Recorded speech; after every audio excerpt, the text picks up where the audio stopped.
हर घर में एक दरवाज़ा ऐसा ज़रूर होता है जो दिखता तो लकड़ी का है, लेकिन उसके पीछे छुपा होता है एक राज, एक साया, एक रूह। और जब वो दरवाज़ा खुलता है तो किस्मत नहीं, जान बदल जाती है। ये कहानी है एक भूतिया दरवाजे की जो कभी खुला नहीं था, लेकिन एक दिन खुद ब खुद खुल गया। अवनी अपने पापा के ट्रांसफ़र के बाद एक नए शहर में आई थी। घर पुराना था लेकिन सुंदर। बस एक चीज़ अजीब थी, बरामदे में एक दरवाज़ा जो हमेशा बंद रहता। दरवाजे पर जंग लगी कुंडी थी और ऊपर एक पुराना नाम लिखा था, कमरा A13। अवनी ने पूछा, ये कौन सा कमरा है? माँ ने डरते हुए कहा, ये कमरा सालों से बंद है, हम कभी भी नहीं गए हैं।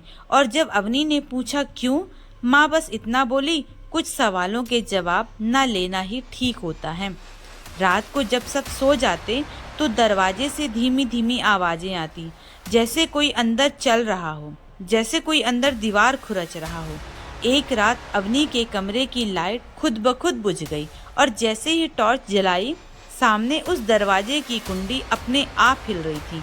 अवनी डर गई, लेकिन जिज्ञासा ने डर को हरा दिया।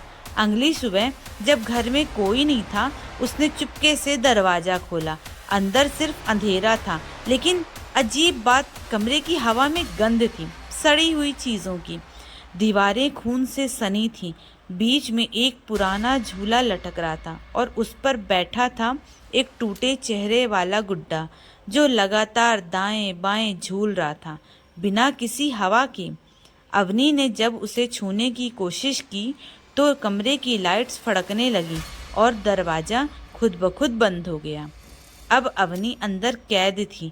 तभी दीवारों से खून टपकने लगा और एक आवाज़ गूंजी, तू आई है तो खाली नहीं जाएगी, अब तुझे मेरी जगह लेनी होगी।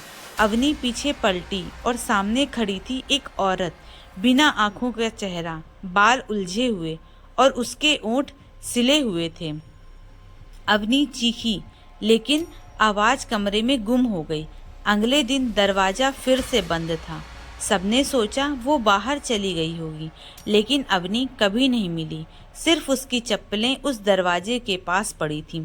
आज भी उस दरवाजे से रात को झूले की आवाज़ आती है और उस पर अब कोई और बैठा है। उसकी आंखों में सवाल हैं, होठों पर सिले हुए रहस्य। शायद अब वो अगले का इंतज़ार कर रही है।